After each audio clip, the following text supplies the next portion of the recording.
It's Ask Me Anything time here on Jimmy Rants. Join us here today. Click on that little box down there in the corner. It'll take you straight to IGTV for today's episode. JimmyRants.com is the website, and as always, you can engage live in the content. Come over here on Instagram. That's where all the cool kids are. You can find me there at Livin' Low Carb Man, LIVINLOWCARBMAN.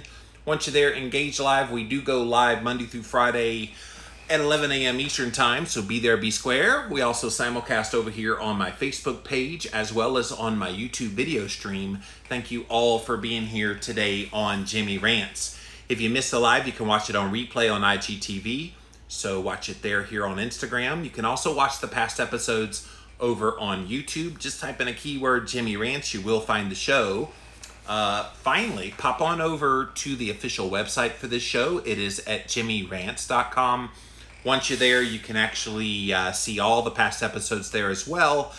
And if you like what we do here, be sure to support us by clicking on the Patreon link, and a donation of any amount would be greatly appreciated. I will tell you guys, since I've been gone the last few days, and I'll talk about that here in a second, since I've been gone, there's lots and lots and lots of great perks over both at the free site over on YouTube as well as for my Patreon. So over on the YouTube channel, go check it out. You can see the videos of my 2 interviews from this week on my podcasts.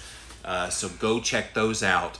But if you're a Patreon supporter, and again, JimmyRants.com, click on the Patreon link. If you become a Patreon supporter, you get early access to my podcast for the next week. So they went up on yesterday, and next week we've got Rebecca Farmer and Jason Carter. So don't miss those 2 interviews. They're up there right now for everybody that supports my Patreon. So thank you very much. So guys, yes, so many of you have been asking me how I'm doing.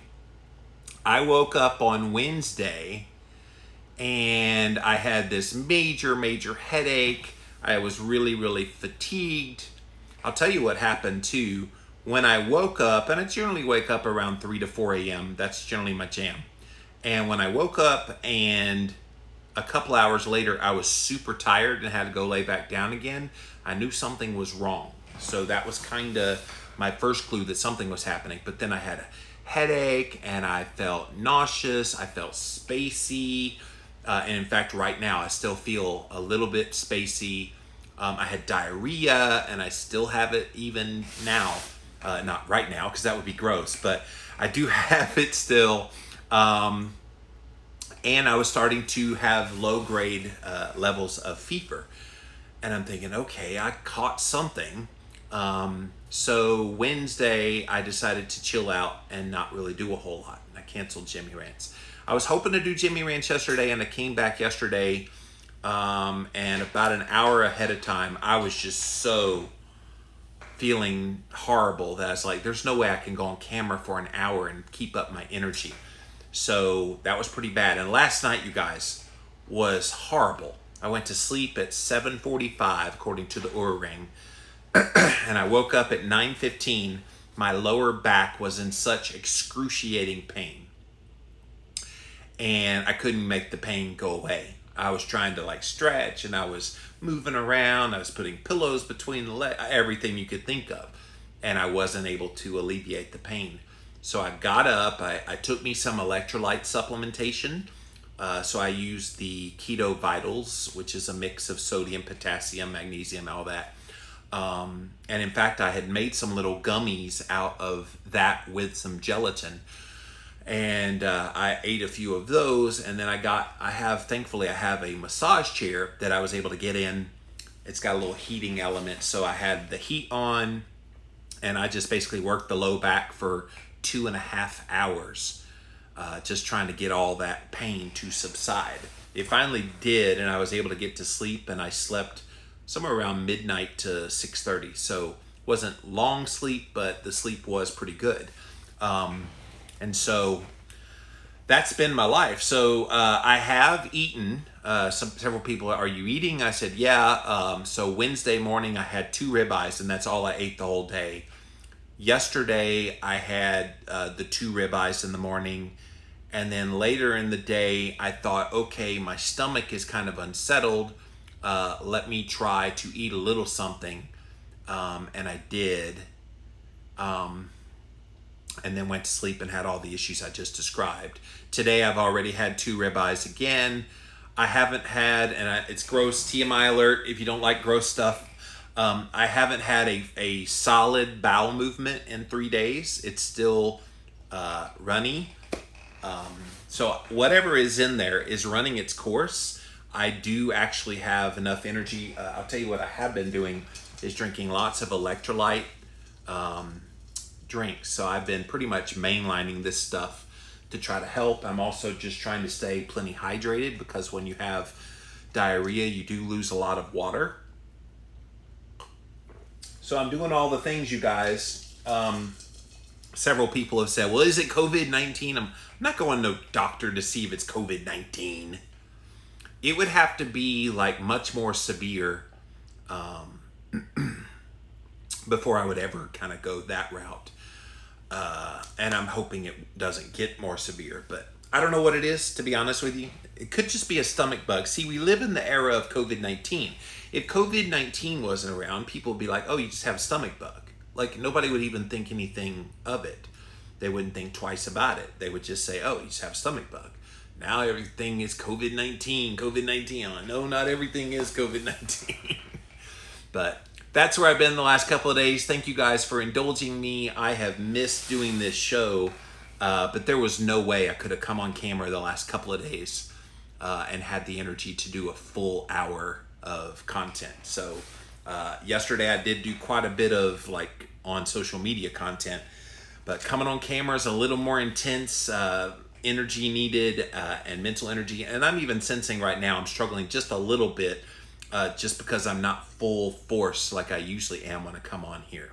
But this is Ask Me Anything, you guys. So this is your day to literally ask me anything you want. So if you have questions about keto, cholesterol, fasting, getting sick to your stomach and what do you do about it? Just kidding. Podcasting, book writing, you name it, just ask your questions. So literally, this is your opportunity to ask me anything. Get your questions ready down there, and when the time comes, I will come to you. But I do have a few articles to bring to you. I will tell you, there was a really big study about saturated fat that came out yesterday that I want to do a whole Jimmy Rants about.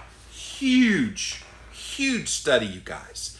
So stay tuned on that one. Because I missed the last couple of days, let's see how I feel on the weekend. And if I feel pretty good, I may try to sneak that one in on the weekend as a Jimmy Rants because I missed the last 2 days. So, all right, so let's get to a few of these articles first. And again, I'm going to come to you guys here in just a moment to answer your questions. But this first one is a study.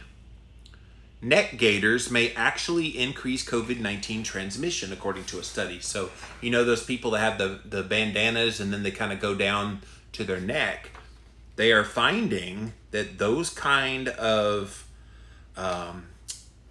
masks are actually increasing the risk of COVID-19 transmission.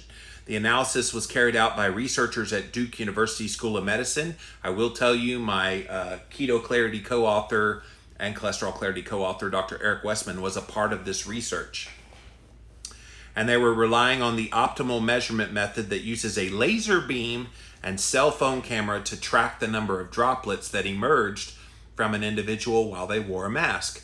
Of the 14 different masks that they wore, the 2 that were the least effective were a bandana and what the researchers refer to as a neck fleece, also known as a neck gaiter. The most secure mask is an N95, led to a droplet transmission of below 0.1%. Handmade cotton and propylene masks, some of which were made from apron material, also proved to be pretty effective. Droplet transmission between 0.1 to 0.4%. One mask, which was knitted, released a higher number of droplets, 0.1 to 0.6%. None of the masks compared with the neck fleece, which had a 110% droplet transmission, 10% higher than not wearing a mask at all. In other words, wearing the little gaiter, the neck gaiter, was actually far worse than if you didn't wear a mask at all. That was really interesting. So these are the 14 masks that they tested. And that way you can see what they look like. You know, this is one of the challenges of the just wear a mask crowd. It's okay to tell people just wear a mask, but if you're not giving them instruction about what a better mask is, no, just wear any old mask, it's better than nothing. Well, research is now showing, no, it's not. If you're wearing the neck gaiter one, which would be this one right here, I think that's also a neck gaiter, but that's the bandana. These do not provide as much protection from spreading COVID-19 or having it, I guess, make you susceptible. And this is something that's been kind of a disappointing part of the conversation when it comes to wearing a mask is, okay, well, what about those people that wearing a mask it's not really doing anything, or it's worse? And that's what this study found. So I thought you guys find that interesting. And again, Dr. Westman was a part of that study. Morality pills may be the U.S.'s best shot at ending the coronavirus pandemic, according to one ethicist. You're not going to believe this, you guys. There is a call right now for scientists to come up with a pill that will compel you to good behavior. I'm not kidding you. That is what they're calling for.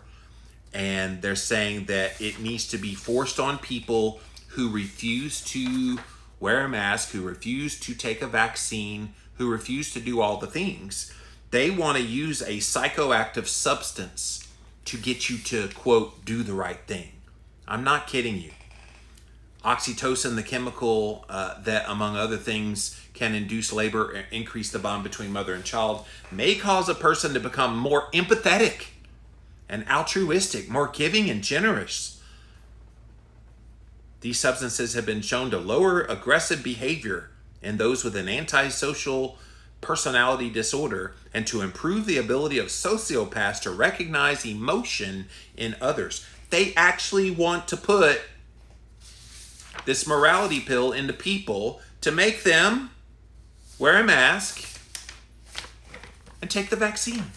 I'm not kidding you. Right there. Morality pills. That's what they're calling for. What has the world gone to, you guys? Have you heard about the hand sanitizers? Hand sanitizers are not doing very well for people right now. We've been told, keep your distance, wash your hands. But when you don't have ability to wash your hands, use hand sanitizer. Well, they're finding all kinds of toxins in these hand sanitizers. The FDA adds lots of new products to its do not use list. So this was just this week on Wednesday. The FDA announced certain hand sanitizers have tested positive for 1-propanol, a toxin that will depress the central nervous system. Isn't that great? Now, I could go through all this, but you could go look this up online. And these things aren't without risk. And that's part of the problem of telling people, kind of like the mask issue earlier, where they said, just wear a mask. Well, if you do the neck gaiter mask, it's worse than if you wore no mask at all. Wash your hands, but if you can't wash your hands, use hand sanitizer. Well, people are using that, but they're getting toxicity and it's harming their central nervous system. Like, are we playing the lesser of two evils, or what is the deal here? Something to think about. So there's brand new research looking at a ketogenic diet as it relates to COVID-19. Johns Hopkins University announced the launch of a new clinical research trial on the use of a keto diet for intubated critical care COVID-19. And so they went over some of the benefits that a ketogenic state can put you in. So they're aiming to look at the beneficial use of keto for COVID-19 patients that are in critical care. They feel like being in ketosis will improve gas exchange, reduce inflammation, and reduce the duration of a ventilator. So that's all good stuff. So they're looking at this to measure the particle pressure of carbon dioxide, to help determine whether or not keto has helped improve in the gas exchange. So it's currently an open, single center, open label clinical trial. It will involve feeding 15 intubated COVID-19 patients with a 4-to-1 ketogenic diet. So 4-to-1 is 4 parts fat to 1 part protein and carbohydrate. And so very, very high diet. And so they're trying to see once within 48 hours of intubation, if they start feeding the patients this, if they'll see any results. So it's estimated to begin just under a month from now, on September the 1st, and it's going to be completed by the end of the year. So that's really interesting if they could find some benefit that keto could provide these patients with COVID-19. All right, if you just joined us, this is Ask Me Anything, so be sure to write down there your questions. I will get to them here pronto. I have quite a few headlines, and if you joined us late, yes, I've been gone the last few days. I have not been feeling well, mostly diarrhea and being really weak. I did have headache. I did have like low-grade fever and various other things, but the kind of just really tiredness, weakness, and the diarrhea have been the two big things for me. Because I started flipping the tire earlier in the week, and I was planning Monday, and I was planning on flipping it again Wednesday. Wednesday's when this started. So that flipping tire is right out there. I want to flip it, but I'm not even energetic enough. I'm barely energetic enough to be on camera with you guys here today. So thanks for indulging me not having as much energy as I usually do. Vaccine. How many of you are going to get this vaccine when it comes out? Well, they did a poll. The Gallup people did a poll. 1 in 3 Americans will not get the COVID-19 vaccine. So that is the current willingness to take an FDA-approved no-cost vaccine for COVID-19. All Americans, 35% say no way, Jose. For men and women, it's exactly the same. 65% say yes, 35% say no. This is interesting. They broke it down according to political. Democrats, 81% of Democrats said, yeah, I'll do the vaccine. Independents, 59% said they would take it. Republicans, 47% say they would, 53% say they would not. What about the breakdown between white and non-white? White people, 67% say yes. Non-white, which is really any ethnicity beyond Caucasian, 59% would say yes. Then they broke down the age group. 18 to 29-year-olds. How many of those do you think would be willing to take this vaccine? 76%. That was the highest of all the age groups. 18 to 29. 30 to 49, which is the group I'm in. I'm 48. 64% said they would take the vaccine. 50 to 64-year-olds, 59%. Now, isn't that interesting? Slightly older in the at-risk category potentially, but they had the lowest amount that said they would at 59%. And then 65 and older, only 70%. I would think 65 and older, you would have a generation of people that, oh my gosh, I'm going to need to take this so I can live longer. Or maybe they're like, all right, I'm going to die eventually, sooner or later. I'm not taking a vaccine. Let's see if they had any other interesting parts of this. I think that was it. But yeah, just slightly more than a third of people say they're not taking a vaccine. So the implications, according to Gallup, is the situation stands today. The nation's influencers who see a vaccine as a way forward may have to work their work cut out for them in persuading Americans to take advantage. Remember, I told you about a study recently on Jimmy Rants where they're going to try to convince you. And they have in a study, they're actually studying this right now. They're going to try to figure out what will it take to convince people that are skeptical about a vaccine. What would it take to get them to take it? They're doing that research right now. I just recently did a Jimmy Rants about that. So policymakers need to anticipate a significant portion of the population is going to be hesitant to get a vaccine, even if it doesn't cost them anything. Employers continue to grapple with new workplace realities, must also anticipate many of their workers will also resist it. Such resistance is not unprecedented, with Gallup did a poll in 1954 asking U.S. adults who had heard or read about the then new polio vaccine, would you take it? 60% said they would, 31% said they would not. So far, willingness to adopt a new vaccine looks exactly the same today. Leaders in favor of a vaccine may be well served to study what causes the public to ultimately adopt earlier vaccines as they consider how to influence Americans to take advantage of it. So, really interesting. 35% of the population in America, I ain't taking a vaccine. And this is more than just those people that get lambasted as anti-vaxxers. This is everyday people. All right, a couple more really good ones here. Mexico. Have you heard about what's happened in Mexico? One of the states, and I'm going to slaughter it. It's spelled Oaxaca. Oaxaca. I don't know how you say it. They have now banned the sale of junk food and sugary drinks to children as a means of trying to tame down high obesity and diabetes. They're the first state in Mexico to take such a measure. They have one of the highest rates of childhood obesity, Mexico does. People breaking the law, get this, breaking the law can be fined or have their businesses closed, and reoffenders will go to jail. That's amazing. And so they're getting serious about this, you guys. 73% of the Mexican population is overweight. And in 1996, that was 1/5. So they went from 20% in 1996, 24 years later, they're now at 73%. Mexicans consume a lot of carbonated beverages per person than any other nation, so they're drinking a lot of Coke. And this specific state, in the Mexican state with the highest child obesity rate and the second highest rate in adults. So the passing of the law was greeted with applause from lawmakers, and they said they're not trying to harm shop owners or street sellers. They said they could continue to sell those things, just not to kids.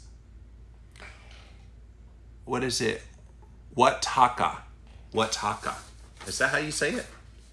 Wataka. In a million years, I would have never come up with that pronunciation, Naughty Bits, but thank you for that.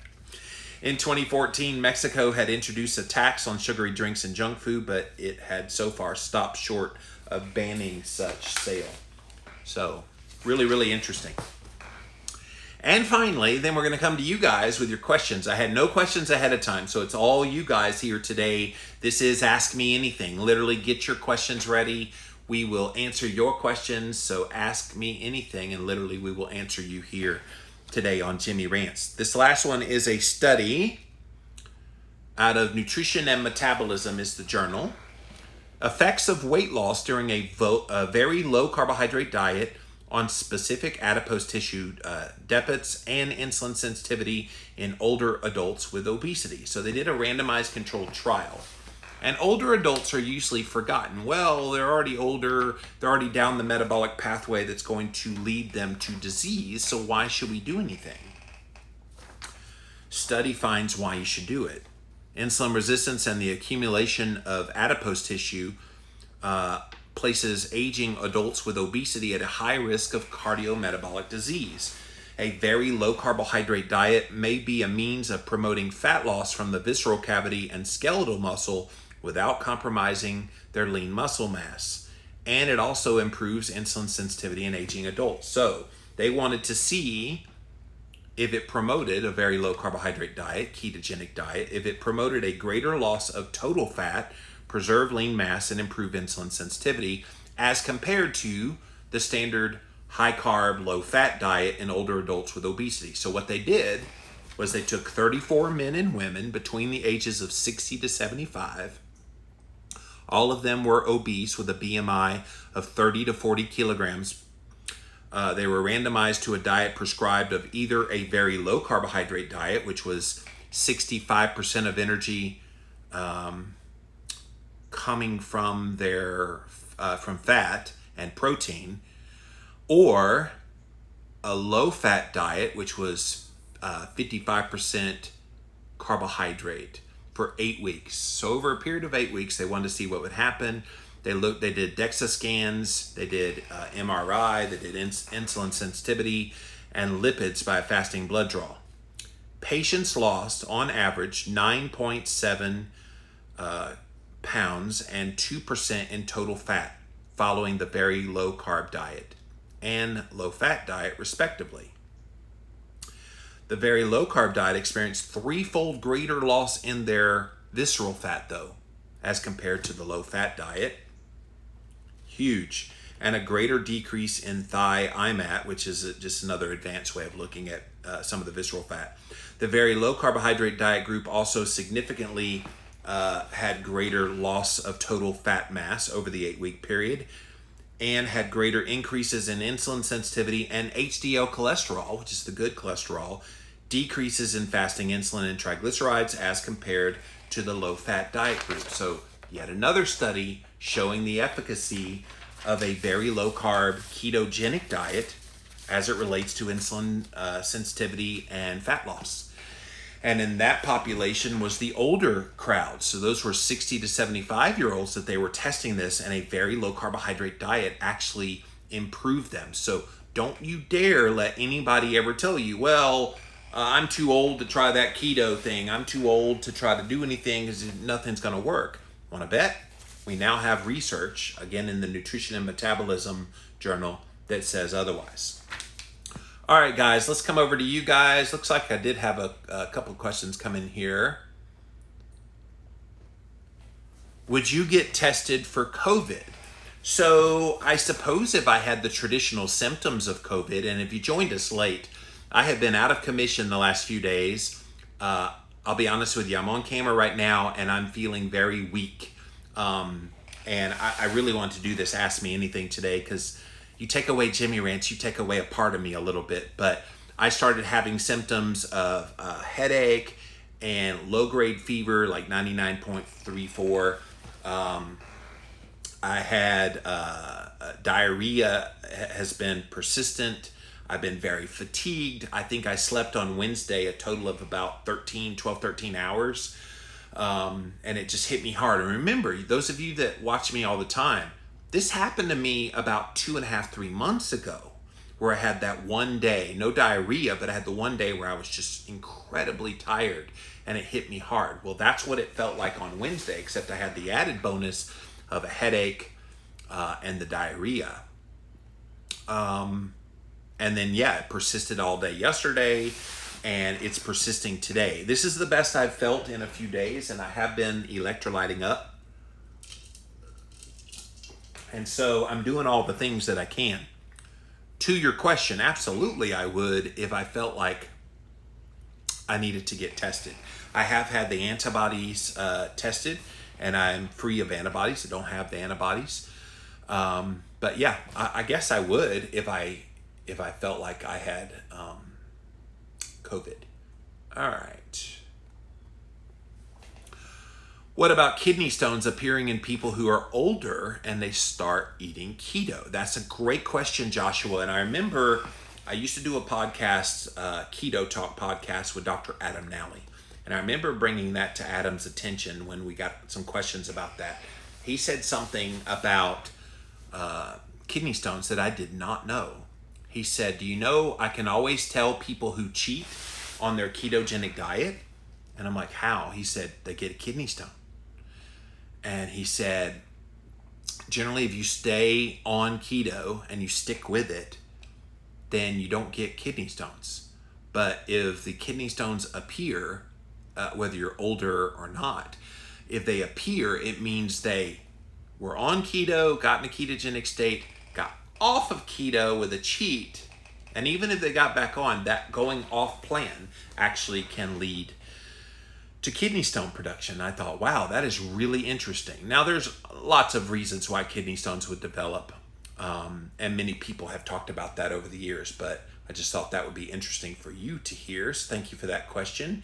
All right, let's come to you guys. We're going to come over here first to my Instagram page, then over to Facebook, finally over to YouTube. Thank you all for being here today on Timmy Rants. TimmyRants.com is the website.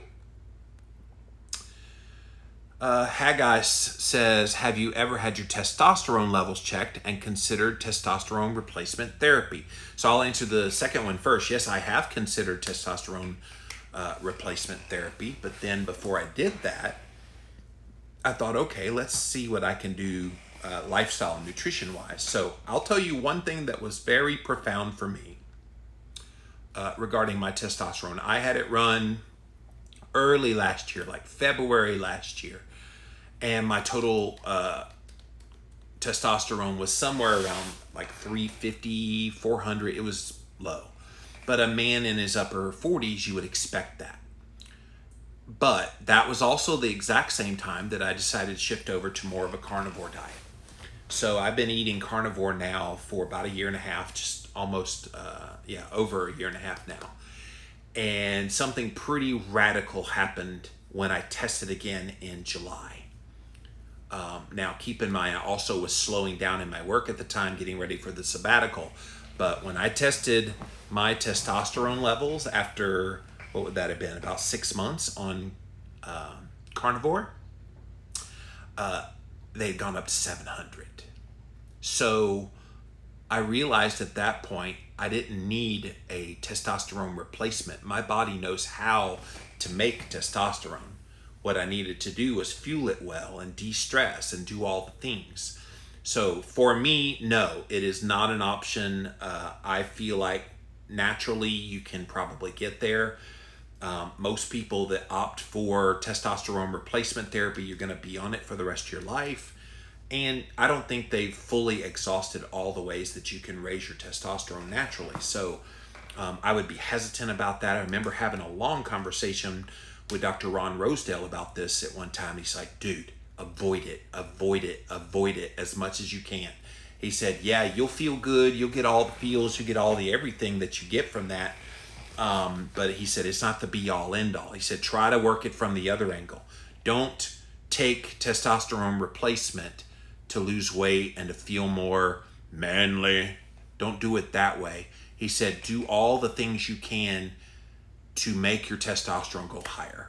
And there's some supplements that are out there. In fact, I was just pitched one this morning on Instagram. There was an ad, and it was like, boost your testosterone levels naturally, guys, and get back that vigor you had in your 20s. I'm like, I didn't have much vigor in my 20s either, so that's not a selling point for me. But thank you for that question.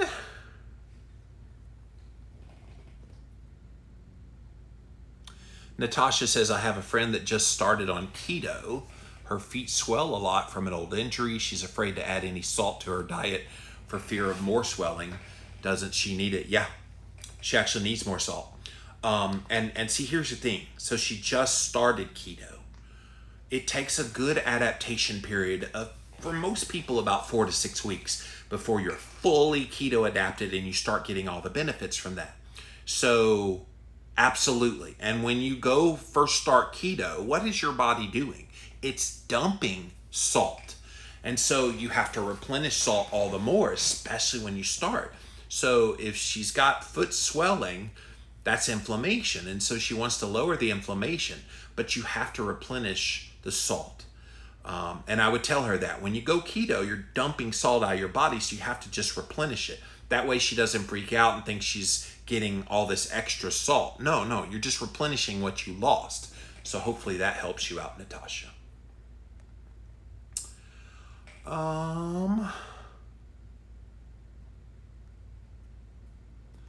Joshua wants to know, does keto help with a fatty liver disease? I know good nutrition will help, but would keto be especially good? Keto is the answer to fatty liver disease. Fatty liver disease, we need to look at it as just another manifestation of insulin resistance. Fatty liver, people mistakenly think fatty liver is from eating too much fat. Au contraire. The reason your liver becomes fatty is you start feeding it carbohydrate. and specifically fructose. And I remember all those Coca-Colas I used to drink, 16 cans of 12-ounce cans of Coca-Cola a day, which had 45 grams of high fructose corn syrup. How I never developed fatty liver disease, I don't know. But yeah, it's a common mistake that people make. They think I eat more fat and thus that makes my liver fatty. No, you eat more carbohydrate and your body's trying to keep up with it, processing all that, especially the fructose, and it goes right through the liver. And after a while, these fatty deposits start to build up on it. And it's bad. It's really bad. But thank you for that question. Bunch of people saying no vaccine for me. Yeah, there a lot of people are just concerned about it being rushed, and that's their concern. One guy I listened to said his dad said they don't test those vaccines on 75-year-old compromised people, so why would I take it? Yeah. Well, and the thing is, most people don't even know what's in a vaccine, so it's actually a little bit of the thing you're trying to be vaccinated from. So people don't understand that aspect of a vaccine. That's why they're so willing to take it. But if they knew, oh, if you take this vaccine, it means you're going to get it. And in some of the Moderna trials, I know there's a bunch of vaccines being worked on, but the major one that's kind of being pushed is the Moderna vaccine. And in their trials, 20% of the people are having major negative effects from it. It's not good. Mom Needs Coffee says, we are learning more and more about the dangers of sugar. Do you think the U.S. should take a similar approach as that place in Mexico, or just try to educate the public? I have always resisted the urge and the call for the so-called sin tax on sugary foods. So people are like, well, tax it and it'll make it unaffordable, and thus people won't be able to get it, and thus that will create a reduction in sugar intake. That sounds all good on paper, but guess what happens when you do that? You set a precedent. And the precedent is, if you don't like something, you tax it. And when you tax it, it makes less consumption. Once they tax sugar, what's the next thing they tax? What if they tax butter? What if they tax red meat? What if they tax anything that they think is so-called unhealthy? Now, as far as what they did in that Mexico state about banning it being sold to children, I don't think that's a bad idea. And if you look at the major consumers of those foods, it is children. And so adults buy it, obviously. But see, here's the thing. What would stop an adult from buying it, since it's still available to adults, and then just giving it to their kid? So this just prevents the direct purchase from a child at any of these stores. What if the parent is okay with buying them sugar and then they just give it to them? So I think educating the public, and that education process has been ongoing ever since I've been online. Tons of people have talked about sugar. We just got to keep hammering the message, but I don't think that would work here in America because there's too many end arounds. You doubled your testosterone levels. I know, dude. It was awesome. Like, I didn't believe that would happen. And it's a little TMI, but I did notice that I was, what's a tactful way of putting it? I think you know what I'm saying. I could feel it. Let's put it that way. I could feel that the testosterone had gotten stronger. All right, guys, thank you on Instagram for those questions. Let me pop over here now to my Facebook page. What's up, Facebook? See what you guys have to say here.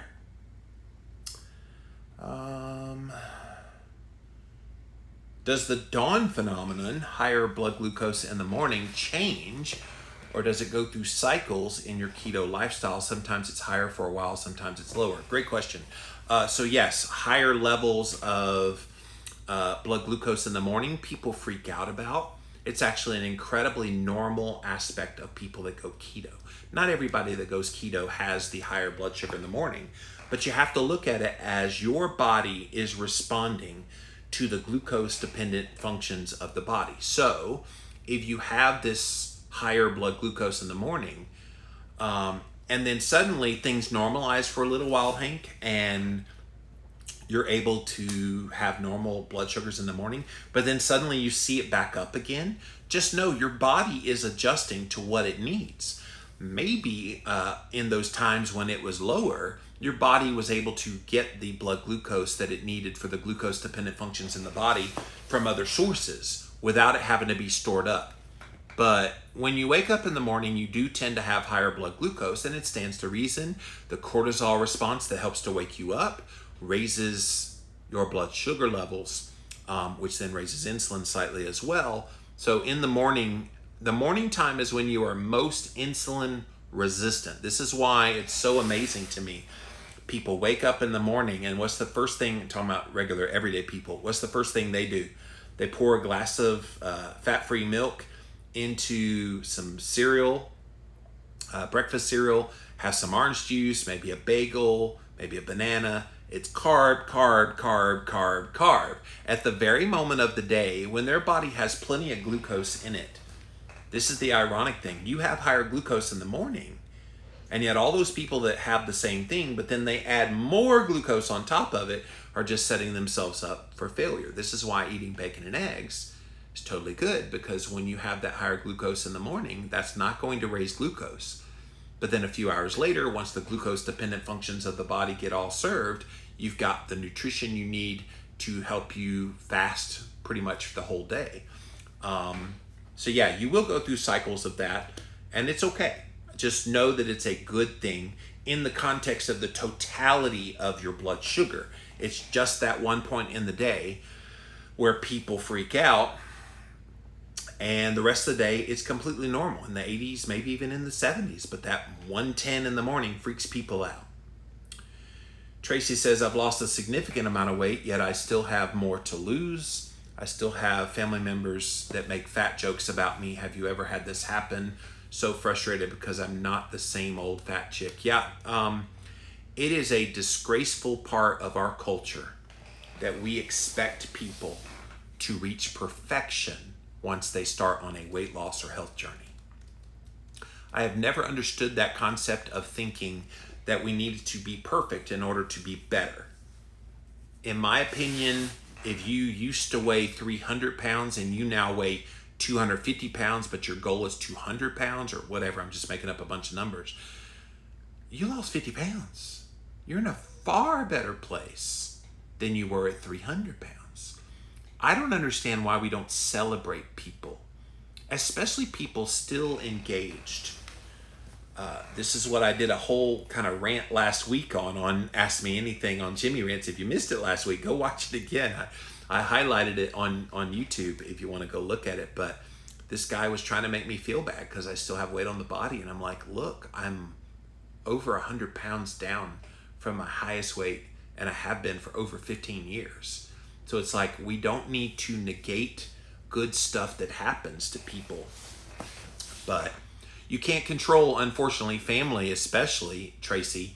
You can't control how they're going to respond. You just have to remind them from whence you came, and just smile and realize you're doing something good for yourself. And keep in mind this too, it's a psychological ploy. If they make you feel bad about how you feel, it makes them feel better for not doing anything at all. Like, that's something to consider, that those who tend to be the loudest critics of those who are doing something about their weight and health tend to be the ones that don't want to change ever. And so if they don't want to change ever, and here you are changing right before their eyes, and you're not quite the only thing they have to criticize you about is, well, you've done okay, but you're still not there yet, you fatty. So realize this has nothing to do with you. It has everything to do with the indictment on them, that your example is exposing them. So be encouraged. What are you doing for self-care? Yogi wants to know. What's up, Yogi? And recovery after your workout. So I have a lot of little toys, Yogi, over in my other building. So when I get done working out, I do like to pop into the infrared sauna and get in about a 20-minute sauna session. I do have a hot tub too to kind of relax the muscles. I like to roll as well. I've got both foam rollers that I can roll on my back. They have the little nodules in it, but I also have the little hand rollers as well. You kind of keep the blood flow going in recovery that way. I also use a Juve light for the red light therapy, which helps in the recovery. I do have a vibration plate as well, which is kind of helpful for the lymphatic system. So I use that. I got lots of little tools, and then I got a massage chair, just things to rest, relax, and be able to get back out there again. So I've been sick this week, or I would have been hitting that tire workout again, hot and heavy. That's the first thing I'm doing as soon as I'm all the way better, is going out there and flipping that tire again. But thank you for that. Nancy says, I'm a pro masker, but had a funny this weekend. We were traveling by car to and from Virginia to Pennsylvania with family ages 7 to 69. At one of the gas breaks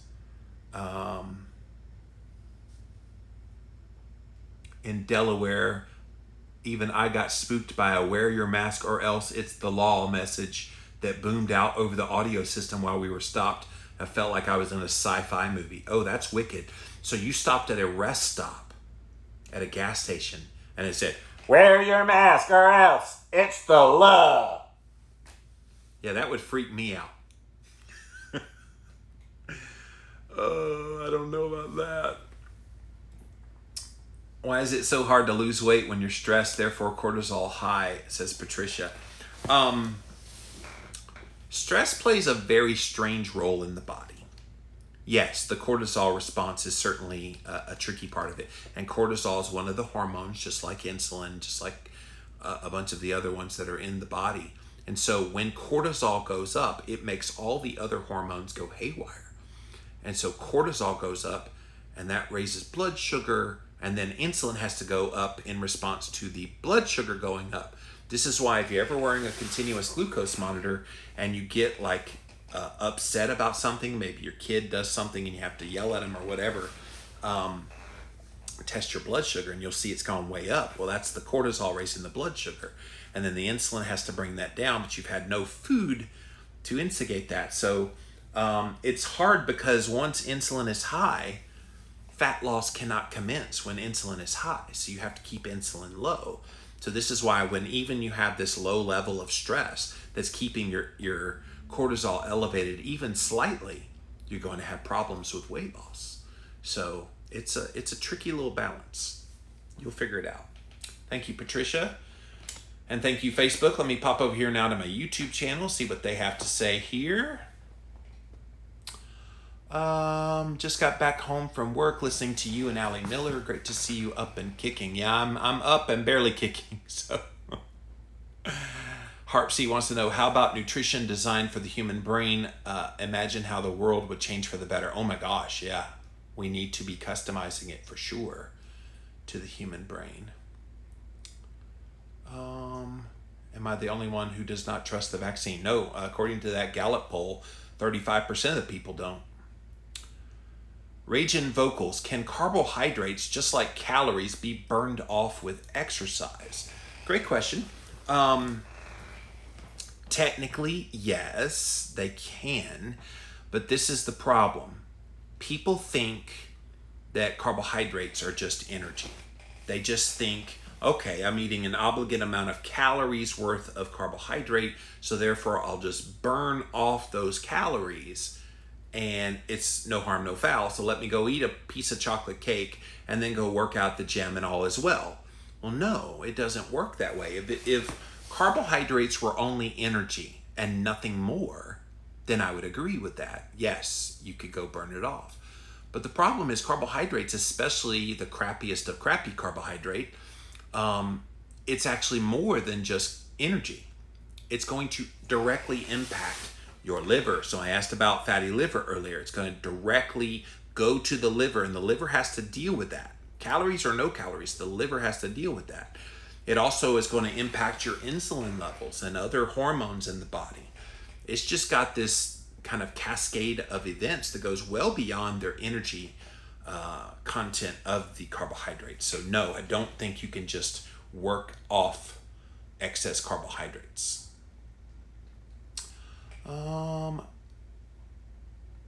I'm willing to put a mask on, but definitely won't be getting the vaccine, says You'll See. Marianne says, welcome back. Hope you're feeling better. Well, I'm not all the way better. I've been a little bit melancholy today. I hope you haven't noticed too much, but I'm not feeling the greatest right now. And I've been pretty weak. But I had to do this Jamie Rants. I was jonesing to talk to you guys, because if I didn't do this Ask Me Anything today, I would not have done one Wednesday, Thursday, Friday, and then I don't do them on the weekend, Saturday or Sunday. I think for sanity's sake, I needed to do this one here today, even though it is draining me of my energy. But thank you for those questions, YouTube. Come back over here to you guys here on Instagram. Don't see anything new there. But guys, yeah, it's been an interesting last few days. I'm hoping that this thing passes out of me. I don't think it's COVID-19. Several people are like, oh my gosh, you have COVID. And I'm like, okay, why would you jump right to there? It could literally be anything else but that. And again, if COVID wasn't around, most people would just look at this and go, oh, you just have stomach bug. You have a little summer stomach bug. So it is funny how our perceptions change just because of this COVID-19 thing. I'll make it. I'm doing all my things. I do love those Keto Vitals. Did I show you guys the gummies too? So I mix 1 cup of water with 1 scoop of a really high quality gelatin, and then 1 scoop of the electrolyte supplementation. You guys want to see that? You want me to go grab that so you can see what it looks like? And then you scale it. So if you want to make a big batch, you could do like 4, 4, 4, and then, you know, quadruple it. Usually when I make mine, I tend to go like 7 or 8 times the recipe. So, all right, hang right here. I'm gonna pop over there to my kitchen. I've got the gummies in my fridge, and then I'll grab the electrolytes and I'll grab the gelatin so you can see what I use. They're not a sponsor or anything. I just like them. So hang on a second. I'll be right back. Just one moment, please.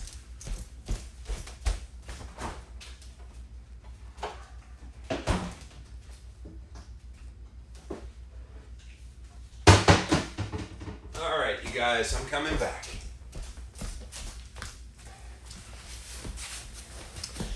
Okay, so yes, you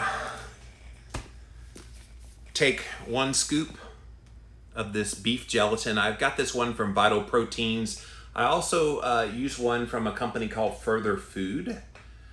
So there you go. And then I use the electrolyte supplementation called Keto Vitals, which is like a flavored one. So there's Keto Vitals. It's this particular one is mango. Why is it overexposed there? Here we go. Mango. They do have lemonade, I think fruit punch. They've got various flavors. But I take 1 cup of water, 1 scoop of the gelatin, 1 scoop of the electrolytes, and then I multiply it. So like I said, I do usually like an 8 times batch. So then I pour it into just a molding dish. Some people like to put them in little molding things. Like I've got these little molding things that look like hearts. So when they pop out, they're little heart gummies. I don't need it to be fancy. I just want it to be expedient to get in my body. So I just pour it in this big dish. And then after about 3 hours, it's hard enough for me to slice. And so that then I make these little gummy things. See? Watch it wiggle, see it jiggle.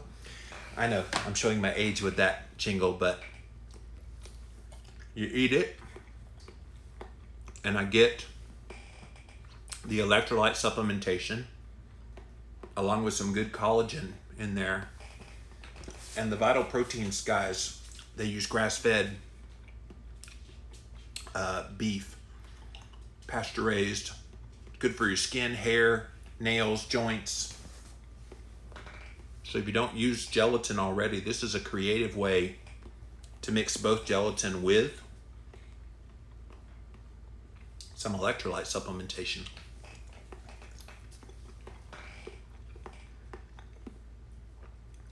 So the Keto Vitals has calcium, magnesium, potassium, and sodium. So it's got all of those things. And in case you're wondering, it is sweetened with stevia, and monk fruit.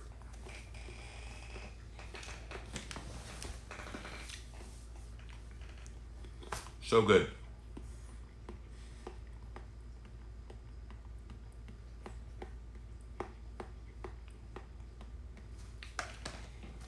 It's hard to eat on camera, but I thought that was a fun way, especially when I started feeling bad. First thing I did was made a batch of these so that I could just pop these because I was afraid I wouldn't be able to eat while I was sick. And so those are at least sources of protein. I want to say the beef gelatin, was it 20 grams of protein? And of course it's the complete amino acids because it's from beef. So animal-based amino acids, animal-based proteins are complete proteins. So you get kind of the complete profile. You wouldn't want to subsist on those things. But if you couldn't eat anything, you definitely could eat. You know, we all ate Jell-O when we were growing up. So this is a adult healthy version of Jell-O with lots of good stuff in there. Definitely going to try this. I bet my kids will enjoy it too, says Keto Court. Yeah. I think it'd be a fun project because when I was growing up, we had Jell-O brand, the Jell-O brand of gelatin. And we always thought it was cool. I always loved Jell-O. Little did I know what the gelatin was. The gelatin is basically the gelatin from animal foods. And so it's like you don't even know that when you're growing up. And now they have it from really quality animals, and so you can make it yourself. Yeah, it's a fun project to do with kids. And then you can say, hey, you made that. You made that homemade Jell-O. And you could, put little berries in there if you wanted to as well. You could obviously use, the little whipped topping on top of it as well. There's all kinds of things you could do to make it very kid-friendly too. All right, guys, that is it for now. I hope to feel better over the weekend. I would think by Monday I would be all the way better, I hope. Cross your fingers.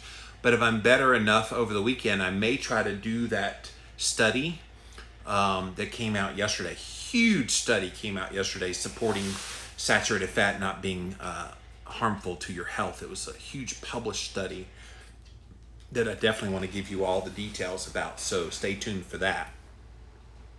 Wish me luck in feeling better. I made it through this Jimmy Rant, so thank you guys for hanging with me in my melancholy state here today. But thank you for being here today, and that's it for this episode of Jimmy Rants. JimmyRants.com is the website. As always, you can engage live right here on Instagram. I am at Living Low Carb Man, LIVINLOWCARBMAN. Once you're there, we do go live Monday through Friday, 11 a.m. Eastern Time, so be there, be square.